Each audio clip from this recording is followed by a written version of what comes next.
Imagine standing on the edge of the known universe, not with a sword in your hand or a crown upon your head, but with a ledger of debts and a boat full of squirrel skins.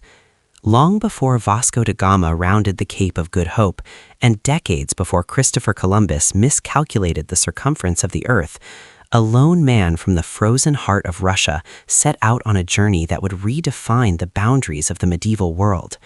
His name was Afanasy Nikitin, a simple merchant from the city of Tver, and he was about to become the first European to document a journey to the mysterious sun-drenched subcontinent of India. But his story did not begin with a grand vision of discovery. It began with the cold, hard reality of commerce, a desperate gamble for profit, and a series of catastrophic failures that would leave him stranded in a land where even the stars looked unfamiliar. This is the story of a man who lost his wealth, his cargo, and eventually his very sense of time, only to find a place in the annals of history as one of the most unlikely explorers to ever walk the earth.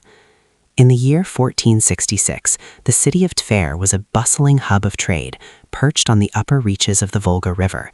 It was a time of shifting loyalties and rising powers.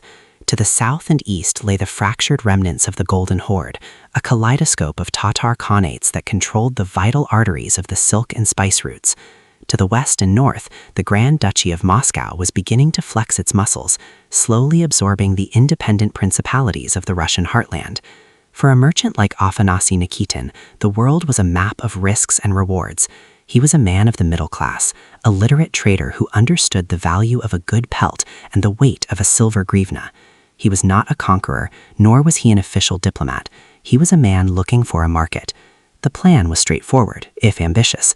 Nikitin intended to sail down the Volga, the great liquid highway of the East, into the Caspian Sea. From there, he hoped to reach the wealthy markets of Persia and perhaps Azerbaijan, trading Russian staples like honey, wax, and fine furs for the exotic luxuries of the Orient. To ensure safe passage through the increasingly volatile territories of the lower Volga, Nikitin sought the protection of a high-profile diplomatic mission. He joined the retinue of Vasily Popin, an ambassador sent by the Grand Prince of Moscow to the court of the Shirvan Shah in modern-day Azerbaijan. It was a calculated move. Travel in the 15th century was a collective endeavor. To travel alone was to invite robbery, enslavement, or death. With the ambassador's seal and a small fleet of ships, Nikitin felt a sense of security that, in hindsight, was tragically misplaced. As the spring thaws turned the Volga into a rushing torrent of gray water, the expedition departed from Tver. The air was thick with the scent of pine needles and the damp earth of the Russian spring. Nikitin tried with him 2 ships, filled to the brim with goods he had purchased on credit. This was his gamble. If he returned with Persian silks and spices, he would be a wealthy man, his debts cleared and his future secured. If he failed, he would face the debtor's prison or a life of ruin. As the bells of Tver's churches faded into the distance, Nikitin could not have known that he would never hear them again. The journey began with a slow, rhythmic crawl southward. They passed through Nizhny Novgorod, the last great outpost of Russian authority, where the river widened and the horizon began to flatten into the endless expanse of the steppe. The beauty of the Volga was a deceptive mask for the dangers that lurked along its banks. As they descended further south, the familiar forests gave way to the tall grasses of the southern plains, the territory of the Khanate of Astrakhan. Here, the river fractured into a labyrinthal delta of reeds, sandbars, and shifting channels. It was the perfect environment for an ambush. The expedition was now deep in the heart of the wild fields, a lawless frontier where the authority of the Grand Prince meant nothing. The tension on the ships grew as the crews watched the banks for the glint of sunlight on a Tatar saddle or the flight of a reconnaissance arrow. They moved mostly by night, hoping the shadows of the river would cloak their passage, but the Volga is a jealous mistress that rarely grants such favors to the unwary. Disaster struck near the mouth of the river, where the Volga spills its silt into the Caspian Sea. A band of Astrakhan Tatars led by a local chieftain had been tracking the flotilla for days. They chose their moment with lethal precision. As the ships struggled through a narrow, shallow channel, the Tatars attacked from both banks. Arrows rained down like a sudden, sharp storm, thudding into the wooden hulls and the flesh of the rowers. The lead ship, carrying the ambassador's party, managed to break through the initial assault, but Nikitin's ships were not so fortunate. One vessel, overloaded with heavy cargo, ran aground on a hidden sandbank. The sound of the hull scraping against the grit was the death knell of Nikitin's mercantile dreams. The chaos that followed was a blur of violence and desperation. The Tatars swarmed the stranded ship, their small, maneuverable boats closing in like wolves. Nikitin and his men fought back as best they could, but they were outnumbered and outmatched in the treacherous terrain of the delta. The second ship, seeing the fate of the first, attempted to flee, but it too was intercepted and plundered. In a matter of hours, the wealth of years vanished into the hands of the raiders.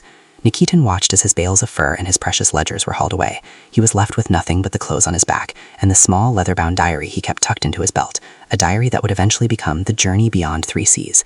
By some miracle of fate, or perhaps mere indifference on the part of the Tatars, Nikitin was not killed or sold into the slave markets of Central Asia. Along with a handful of other survivors, he managed to reach the shores of the Caspian Seas. They were broken men, stripped of their purpose and their property. When they finally caught up with the ambassador Vasily Popin in the city of Derbent, they expected help. They expected the Russian state, in the person of its envoy, to provide them with the means to return home or at least some form of compensation. Instead, they found the cold wall of medieval bureaucracy. The ambassador, having lost his own prestige in the skirmish, informed them that he had no resources to spare. They were told in no uncertain terms that they were on their own. Derbent was a city of stone and history, its massive walls stretching from the mountains to the sea, but to Nikitin it felt like a prison. He stood on the shores of the Caspian, looking out over the gray-green waves. To return to Russia now was unthinkable. He was a man of debt, and to return empty-handed was to return to a life of shame and imprisonment. He had crossed the first of his three seas, but he had arrived on the far shore as a ghost. It was here, in the shadow of the Caucasus Mountains, that Afanasy Nikitin made a decision that defied logic. He decided to keep going. He would not turn back toward the familiar cold of Tver. Instead, he would turn his face toward the south, toward the heat, the unknown languages, and the fabled wealth of the Persian interior. He would find a way to rebuild his life, or he would disappear into the vastness of the east. With no goods to trade and no money to his name, Nikitin began to move through the Persian world as a wanderer. He traveled to Baku, where the earth breathed fire from natural gas vents, and then across the sea to the southern shores of the Caspian Sea. He was no longer a merchant in any traditional sense. He was a survivor, learning the rhythms of the caravanserais and the nuances of the local tongues. He began to write, documenting the strange customs he observed and the loneliness that gnawed at his spirit. He was entering a world where his Orthodox faith was a curiosity, and his Russian identity was a mystery. As he prepared to leave the shores of the Caspian and head toward the Persian plateau, the first part of his journey ended not with a triumph, but with a quiet, stubborn step into the dark. The road to India lay ahead, draped in heat and history, and Afanasy Nikitin, the man who had lost everything, was ready to begin. The heat of the Persian plateau was not the dry, baking heat of a summer afternoon in Tver. It was a living, breathing entity that pressed against the skin like a heavy woolen blanket. As Nikitin moved southward from the Caspian, the landscape began to shed its green skin, revealing a skeleton of red rock and shimmering salt flats. He traveled with a small caravan of silk merchants, men who looked at his pale, weathered face with a mixture of pity and suspicion. He had no horse of his own, having traded his final remaining trinkets for a seat on a pack mule and a steady supply of flatbread and dates. The rhythm of the journey was dictated by the sun. They moved in the pre-dawn coolness, their shadows stretching like giants across the dust, and sought refuge in the high-walled caravanserais before the noon sun could turn the air into a furnace. Inside these stone fortresses, Nikitin observed the machinery of the world. He watched how the Persian merchants negotiated, not with the frantic energy of the Volga traders, but with a slow, ritualistic patience, involving endless cups of tea and the careful weighing of silver. He began to record these things in his notebook, his handwriting growing cramped as he tried to save paper. He wrote of the Karis, the ingenious underground tunnels that brought water from the distant mountains to the thirsty cities of the plain. He marveled at how a civilization could thrive in a place where the sky refused to weep for months on end. He was a man stripped of his profession, but in this void he was becoming the first Russian ethnographer, documenting a world that his countrymen could scarcely imagine. As he reached the city of Rai, the ancient heart of the region, the psychological weight of his isolation began to manifest as a deep spiritual crisis. In the market squares, surrounded by the vibrant blue tiles of the mosques and the rhythmic chanting of the Quran, Nikitin felt the foundations of his identity trembling. He was Yusuf Khorasani to some, a name he adopted for convenience and safety, yet in his heart he remained Afanasy. He found himself counting the days until Easter, calculating the dates of the Orthodox fasts by the stars, even as he ate the meat of animals slaughtered in the name of Allah. His diary became a site of confession. "I have forgotten when it is Easter," he wrote with a sense of mounting dread, "and I have no one to ask." This loss of his liturgical calendar was to a 15th century Russian a loss of the soul's compass. He was drifting in time as much as in space. The journey toward the south continued, leading him to the city of Yazd, a place of wind towers and fire temples. Here the air smelled of burning sandalwood and the dry tang of the desert. He stayed in a caravanserai near the center of the city, where he met a merchant from Delhi who spoke of the Bahmani Sultanate in India. The man described a land where the earth was so fertile it yielded 3 harvests a year, where the kings rode on mountains of flesh called elephants, and where the very streets were paved with the possibility of gold. For Nikitin, these stories were a siren song. He was a man who had lost his past. He had no choice but to gamble on a future in the East. The descent from the highlands toward the Persian Gulf was a brutal transition. The air grew thick with salt and humidity, and the clear, cold nights of the plateau were replaced by a sweltering, stagnant dark. When he finally reached the port of Hormuz, he felt as though he had stepped into a different dimension. Hormuz was a crown jewel of the maritime world, a barren, volcanic island that controlled the flow of all commerce between the Indian Ocean and the Mediterranean. It was a place of frantic energy and staggering cruelty. The Shah of the Sea ruled here, and every ship that passed through the strait paid a heavy toll in gold and blood. Nikitin walked the white-crusted shores of the island, his boots crunching on salt. The city was a labyrinth of narrow alleys designed to catch the sea breeze, but in the height of summer, the breeze was a myth. He saw merchants from Venice, Cairo, and Canton, all haggling over the price of horses. This was the great trade of the age, the export of fine Persian and Arabian steeds to the warring kingdoms of India. In the markets of Hormuz, the air was a thick tapestry of aromas, the pungent kick of black pepper, the sweet, resinous scent of frankincense from the dhofar, and the sharp, medicinal tang of aloes wood. Nikitin spent hours observing the sarrafs, the money changers who sat behind low wooden tables covered in a bewildering array of currencies, ducats from Venice, dinars from Cairo, and the heavy silver tankas of the Delhi sultans. He watched as they bit the coins and dropped them onto stone slabs to hear their ring, their ears tuned to the music of purity. He saw the pearl divers of Bahrain selling their harvests, translucent spheres that seemed to hold the moonlight within them, destined for the turbans of rajas and the necks of queens. Nikitin realized that if he were to reach India, he would have to do so as part of this livestock trade. He managed to secure a position as a caretaker for a shipment of horses destined for the port of Chowal. It was grueling, filthy work, tending to high-strung stallions in the cramped, stinking hole of a dhow, but it was his ticket across the dark sea. The vessel was a traditional Indian ocean craft, its planks sewn together with coconut fiber rather than nailed, allowing it to flex against the pounding of the waves. The hull was not made of oak or pine, but of sturdy teak, and the ropes were woven from the husks of coconuts, resisting the rot of the saltwater better than any hemp from the north. The sailors were a guild of the sea, their lives dictated by the celestial navigation of the Kamal, a simple wooden card and string that allowed them to measure the height of the North Star above the horizon. To Nikitin, this was sorcery, a way of talking to the heavens to find one's way across a featureless liquid desert. As the ship cleared the Strait of Hormuz and entered the open waters of the Arabian Sea, Nikitin felt a sense of profound vertigo.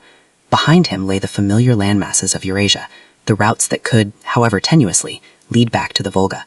Ahead lay an endless expanse of black-white water, governed by the unpredictable whims of the monsoon winds.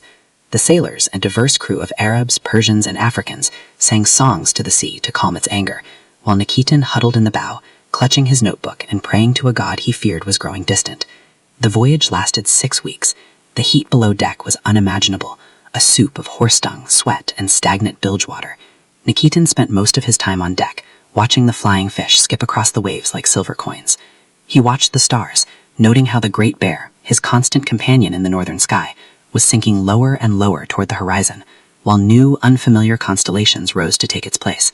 He was literally watching his world tilt on its axis. He thought of Tver, of the snow that would be falling on the thatched roofs of the tanner's quarter, and he felt a pang of nostalgia so sharp it was like a physical wound. But then he would look at the horizon, where the air shimmered with the promise of the unknown, and the merchant's curiosity would flare up again, overriding his fear. One morning, the air changed. The sharp salt tang of the open ocean was replaced by a heavy, sweet scent, the smell of wet earth, rotting vegetation, and 1,000 different spices. It was the smell of India. A thin green line appeared on the horizon, thickening as the dhow caught a favorable gust.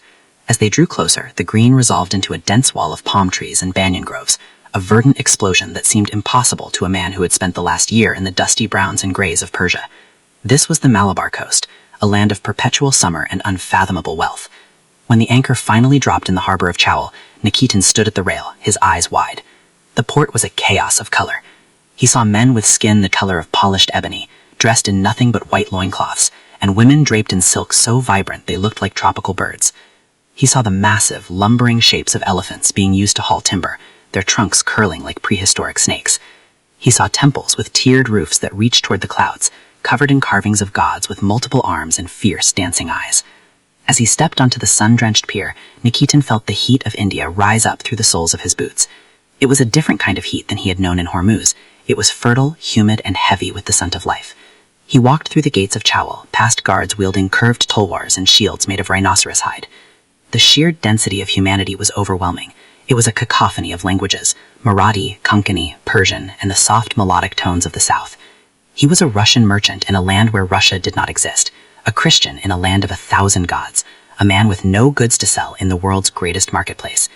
He realized then that everything he had endured, the shipwrecks, the desert crossings, the loneliness, had merely been the prologue. He took a deep breath, the thick air filling his lungs, and reached for his notebook. The second part of his journey had ended, and the true ordeal was about to begin. As the sun set over the Arabian Sea, casting long, golden shadows across the bustling docks, Afanasy Nikitin took his first steps into the interior of the subcontinent, a solitary figure moving through a kaleidoscope of wonders and terrors, ready to document the soul of India. He was no longer just a traveler.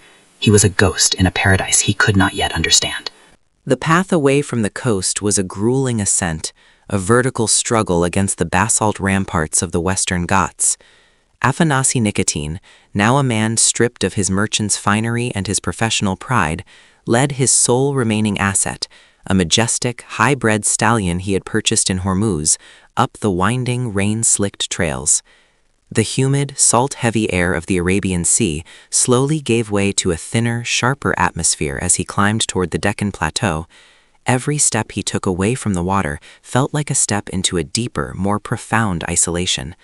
The lush, emerald green of the mountain forests pressed in on him, filled with the cries of macaques and the heavy scent of rotting vegetation and blooming jasmine.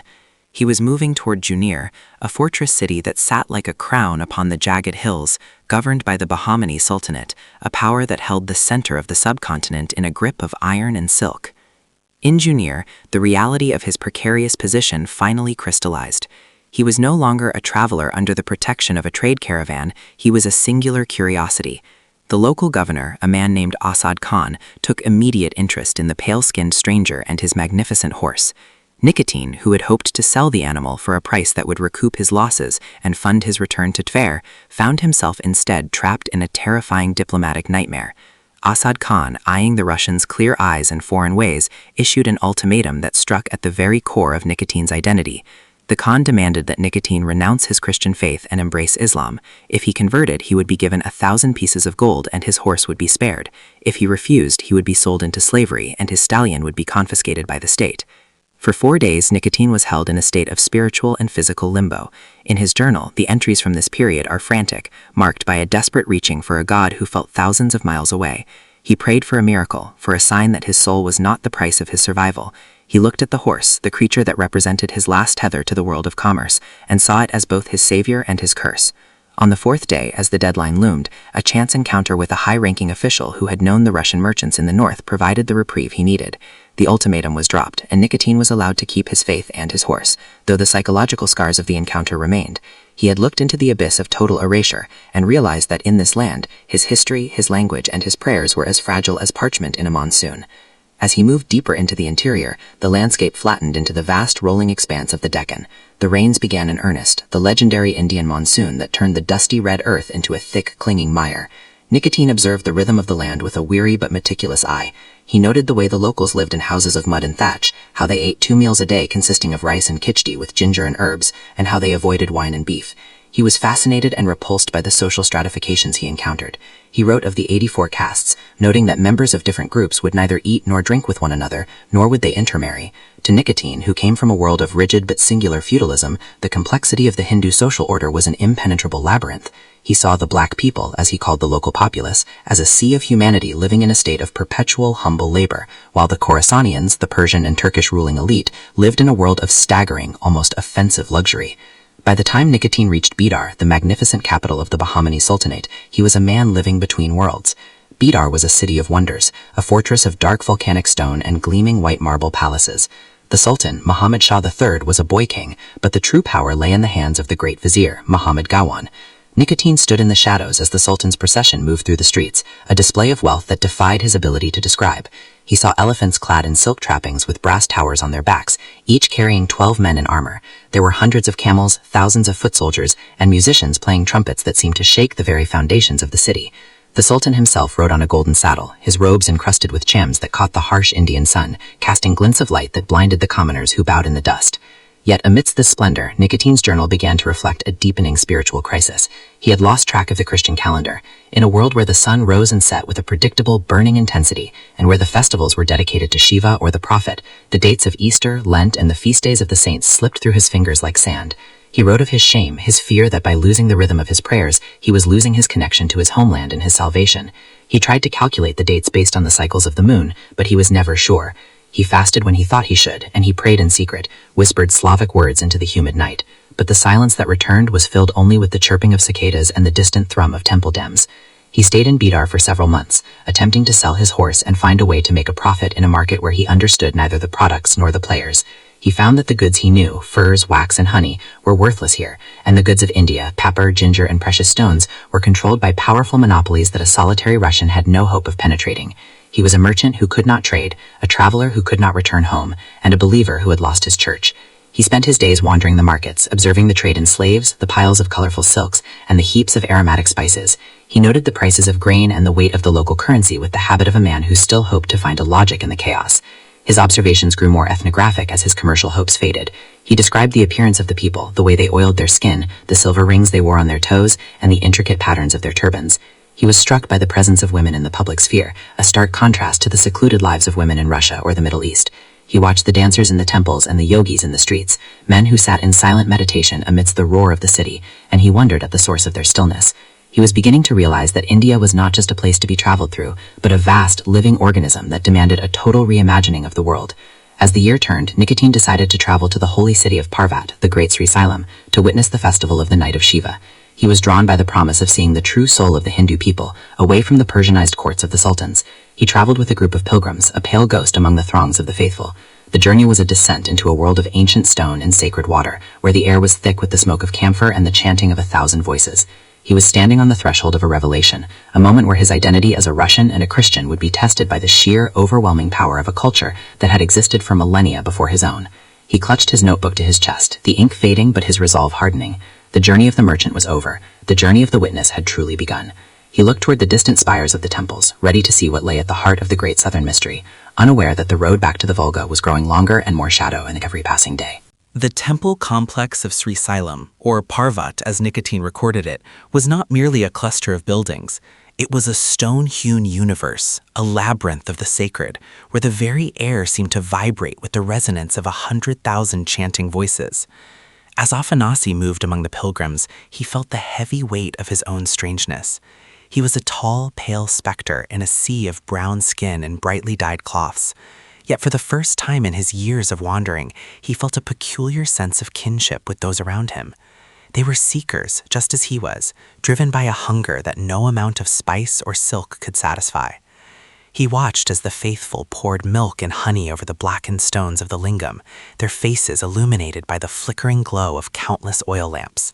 In his diary, he would call these images butts or idols, but his tone was no longer one of condemnation. He was beginning to see through the Persianized veil he had worn for so long. He noticed that the Hindus did not eat meat, that they lived with a gentleness that contrasted sharply with the violent intrigues of the Bahmani court. He saw a people who lived in a state of constant dialogue with the divine, a dialogue that did not require the permission of a sultan or the blessing of a distant Tsar. Yet this immersion in the great southern mystery brought with it a profound spiritual crisis. It was here, in the shadow of the ancient Gopurams, that Nikitin realized with a jolt of terror that he had lost his place in time. He had been away from Russia for so long that he no longer knew when the Great Fast began or when to celebrate the resurrection of Christ. The Orthodox calendar, the very heartbeat of his identity, had been eroded by the relentless cycles of the Indian sun and the lunar observations of his Muslim hosts. "I have already celebrated 3 Easters in the land of the heathens," he wrote with a trembling hand, "and I have not forgotten my faith, but I have forgotten the days." He began to pray in a strange, beautiful hybrid of languages, mixing Russian, Persian, and Arabic, calling out to the God of all in a desperate attempt to bridge the gap between the Volga and the Krishna River. He was a man suspended between worlds, a Christian who fasted with Muslims and meditated with Hindus, a merchant who had no goods left to sell but his own experiences. By the spring of 1472, the realization that he must return or be forever lost began to take hold. The political atmosphere in the Deccan was souring, the Bahmani Sultanate was embroiled in a grueling war with the Vijayanagara Empire, and the roads were becoming increasingly choked with soldiers and the grim debris of conflict. Nikitin made his way back to Bidar and then toward the coast, reaching the port of Dubhole. He had spent nearly 3 years in India, and the man who stood on the docks of the Arabian Sea was unrecognizable from the merchant who had left fare. He was thinner, his skin leathered by the heat, his eyes harboring the quiet intensity of someone who had seen the end of the world and survived. He paid 2 gold pieces for his passage on a ship bound for Hormuz, carrying nothing but his precious notebooks tucked into the folds of his robes. The voyage across the Arabian Sea was a harrowing reminder that the elements cared nothing for the struggles of man. A fierce storm, the monsoon's wrath, gripped the vessel, tossing it like a splinter across the churning gray expanse. For days they were lost, the stars obscured by thick, suffocating clouds. When land finally appeared, it was not the familiar crags of the Persian coast, but the jagged, sun-scorched shores of Somalia, the land of the blacks. The ship had been blown hundreds of miles off course. Nikitin watched as the local tribesmen approached the stranded vessel, fearing he would be sold into a slavery far more permanent than his voluntary exile in Bidar. But fortune, or perhaps the god he so fervently petitioned, intervened. Through a combination of remaining coins and the distribution of rice and bread to the local leaders, the crew managed to avoid capture. After several weeks of repairs and tense negotiations, they sailed once more, finally reaching the oven-like heat of Muscat and eventually the familiar bustling docks of Hormuz. The journey home was not a triumphal march, but a slow, grinding trek through a landscape of shifting loyalties and ancient ruins. Nikitin traveled north through the heart of Persia, passing through Shiraz and Isfahan, the great cultural jewels of the Timurid world. But he did not linger. The familiar chill of the northern winds was calling to him, a siren song of damp earth and pine needles. He crossed the Iranian plateau, moving through Sultania and Tabriz, areas currently caught in the crossfire between the Ottoman Empire and the White Sheep Turkomans. He saw the smoke of burning villages on the horizon and passed caravans of refugees whose eyes mirrored his own exhaustion. He was a ghost moving through a graveyard of empires, his only goal to reach the Black Sea, the final great barrier between himself and the Russian world. In the autumn of 1474, he reached Trebizond, the ancient Pontic city that had recently fallen to the Ottomans. It was here that his luck nearly ran out. The Turkish authorities, suspicious of a lone traveler coming from the depths of the east, detained him. They searched his meager belongings, looking for jewels or secret messages. Finding only his ink-stained papers and a few scraps of cloth, they dismissed him as a harmless madman, but not before confiscating what little wealth he had managed to scrap together. He was left with nothing but his life and his words. He crossed the Black Sea in a small, battered boat, the crossing so turbulent that he feared the waves would finally claim the story he had worked so hard to preserve. When he stepped onto the stone quays of Kaffa, the Genoese stronghold in Crimea, he wept. He was among Europeans again. He heard the familiar sounds of Latin and Greek, and most importantly, he found Russian merchants who had come down from the north. As he sat in the smoky taverns of Kaffa, Nikitin began to organize his notes into the voyage beyond 3 seas. He knew his body was failing him. The years of tropical fevers, the meager rations of the desert treks, and the constant psychological strain of his dual identity had hollowed him out. He began the final leg of his journey, traveling north along the Dnieper, heading toward the borders of the Grand Duchy of Lithuania and his beloved Russia. He saw the first snow of the season falling near Smolensk, a sight he had dreamt of under the sweltering sun of Bidar. It was a cold, pure benediction. But the journey had asked too much of him. In the late winter or early spring of 1475, just a few days' journey from the familiar towers of Smolensk and the road to Tver, Afanasy Nikitin passed away. He died quietly, perhaps in a roadside inn or a humble monastery, a man who had traveled further than any Russian before him, only to fall at the very threshold of home. He never saw his family again. He never walked the streets of Tver or presented his findings to the Grand Prince. But his notebooks did not perish with him. The merchants who found his body recognized the value of the scrabbled pages. They carried the manuscript to Moscow, delivering it to the Deacon Vasily Mamarev, the head of the diplomatic chancellery. There it was copied and preserved, a lone voice eking from a world that had previously been nothing but a myth to the people of the Rus. Nikitin's legacy was not one of gold or conquest, but of radical empathy. He was the first to show that the other was not a monster, but a person with a soul as complex and troubled as his own. He proved that a man could lose his calendar, his wealth, and even his name, yet still retain the core of his humanity. As the sun sets over the Volga today, a bronze statue of Afanasy Nikitin stands in Tver, his stone eyes looking out toward the horizon, toward the 3 seas he crossed, and the mystery that he finally, in the silence of his final path, came to understand.